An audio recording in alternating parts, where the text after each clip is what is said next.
Next మిగతా వార్తల్లో ₹9.29 పోషకాహారం ఎలా, మార్కెట్లో భారీగా పెరిగిన సరుకుల ధరలు, ఆ మేరకు పెరగని మధ్యాహ్న భోజన పథకం చెల్లింపులు. ఇప్పుడు గురుకులాలకు సంబంధించిన దాంట్లో మేము 40% పెంచినాం, ఏది డైట్ ఛార్జీలు, కాస్మెటిక్ ఛార్జీలు 200 పెంచినామని ప్రభుత్వం చెప్తుంది. సంతోషం పెంచినందుకు. ఓకే సరే, అది ఎంతవరకు ఉపయోగపడుతుందంటే ఉన్న దాంట్లో అట్లీస్ట్ 40% పెంచారంటే మంచిదే కదా, ఆహ్వానించాల్సిందే. 10 ఏళ్లుగా కేసీఆర్ తీసుకున్న నిర్ణయాన్ని ముఖ్యమంత్రి రేవంత్ రెడ్డి తీసుకున్నాడు, శబాష్, బాగుంది. కానీ అదే సమయంలో మధ్యాహ్న భోజనం ఇప్పుడు గురుకులాల్లో ఎక్కువ మంది చదువుకుంటారా, ఉన్న ఊర్లో ఉన్న మండలంలో ఉన్న గ్రామాల్లో ఉన్న స్కూళ్ళలో ఎక్కువ మంది చదువుకుంటారా? డే స్కాలర్గా ఇంటికి వచ్చి స్కూల్కి పోయి మళ్ళీ ఇంటికి వచ్చే పిల్లలు ఎక్కువ మంది ఉంటారు, వాళ్ళే 90% ఉంటారు. మరి ఇందులో ఆ మధ్యాహ్న భోజనానికి కేటాయించుకున్న డబ్బులు ఎంత? ₹9.29. ఎట్లా సరిపోద్ది? ₹9. అవకాశం ఉందా?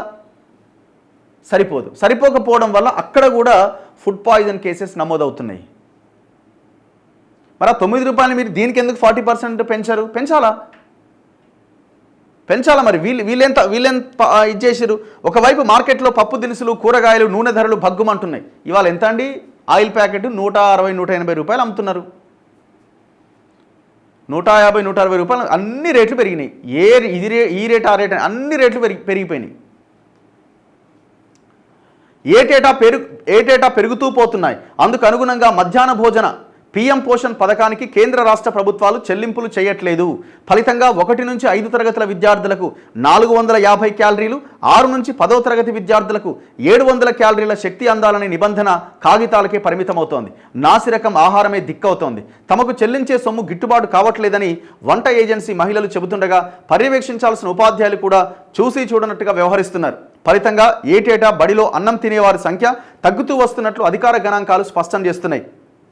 డిసెంబర్ నుంచి 1 నుంచి 5 తరగతులకు భోజనం వండి పెట్టినందుకు గాను ఒక్కో విద్యార్థికి ₹6.19, 6వ తరగతి నుంచి 10వ తరగతి విద్యార్థులకు ₹9.29, అంతకుముందేమో ₹5.45, ₹8.17 చెల్లించేవారు. ఎంత ఘోరం ఇది! మరి ఇప్పుడు దీని మీద గవర్నమెంట్ ఎందుకు ఆలోచించలే? ₹9 ఎట్లా సరిపోతుంది? గురుకులాల్లో ఫుడ్ పాయిజన్ కేసెస్ ఎక్కువ అవుతున్నాయి కాబట్టి అక్కడ ప్రకటించరు. ఓకే, అంటే ఈడ కూడా అయ్యేదాకా ఉండి ఈడ కూడా 45 చచ్చిపోయిన తర్వాత ప్రకటిస్తారా? ఇందులో కేంద్ర ప్రభుత్వం 60%, రాష్ట్ర ప్రభుత్వం 40% భరిస్తాయి. ఇందులో కేంద్రం ప్రకటించేదే 60% ఉన్నది. మరి ఇక్కడ మీరు ఇంకొక ఈ 40% ఇంకొక 80% చేయొచ్చు కదా. కేంద్రం ఆల్రెడీ ఒక 60% ఇస్తున్నది కదా.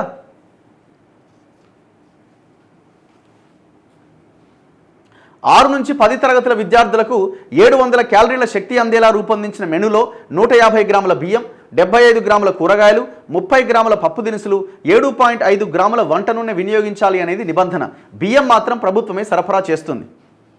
అసలు యాక్చువల్గా ఇక్కడ ఒక పప్పు, ఆ నీళ్ళ పప్పా తెలియదు, సాంబారా తెలియదు. మనం ఎన్ని స్కూళ్ళు వెళ్ళలే? రీసెంట్గా ఆకునూరి మురళి గారు రాష్ట్ర విద్యాశాఖ కమిషనర్తో పాటు మనం వెళ్ళినాం అక్కడికి. ఎక్కడ? మన మలక్పేట్ స్కూల్లో ఏముంది? ఒక అన్నం, ఒక పప్పు. అది పప్పా సాంబారా కూడా తెలియదు. పిల్లలు అది తినే పర్లేదు బాగానే ఉంది అంటున్నారు. కారణం ఏంటి? అంతకంటే భయంకరమైన పేదరికంలో పిల్లలు మగ్గుతున్నారు. ఆ కుటుంబాలు ఉన్నాయని అర్థం చేసుకోవాలి. ఎక్కడెక్కడి నుంచో వచ్చిరు వాళ్ళు పాపం. దేవరకొండ నుంచి, అక్కడి నుంచి, ఇక్కడి నుంచి హాస్టల్స్లో ఉండి ఆ స్కూల్కి వెళ్ళి చదువుకుంటున్నారు. ప్రస్తుతం కందిపప్పు ధర కిలో ₹180 నుంచి ₹200. అంటే 30 గ్రాముల కందిపప్పుకు ₹5.40 ఖర్చు అవుతుంది. ఇక నూనె ధర కిలో ₹150. ఈ లెక్కన 7.5 గ్రాముల కోసం ₹1.25. కిలో కూరగాయల ధర సగటున 50 అనుకున్న 75 గ్రాముల కూరగాయలు కావాలంటే ₹3.75 పెట్టాలి. అంటే ఈ మూడింటికే సుమారు ₹10 అవుతున్నది.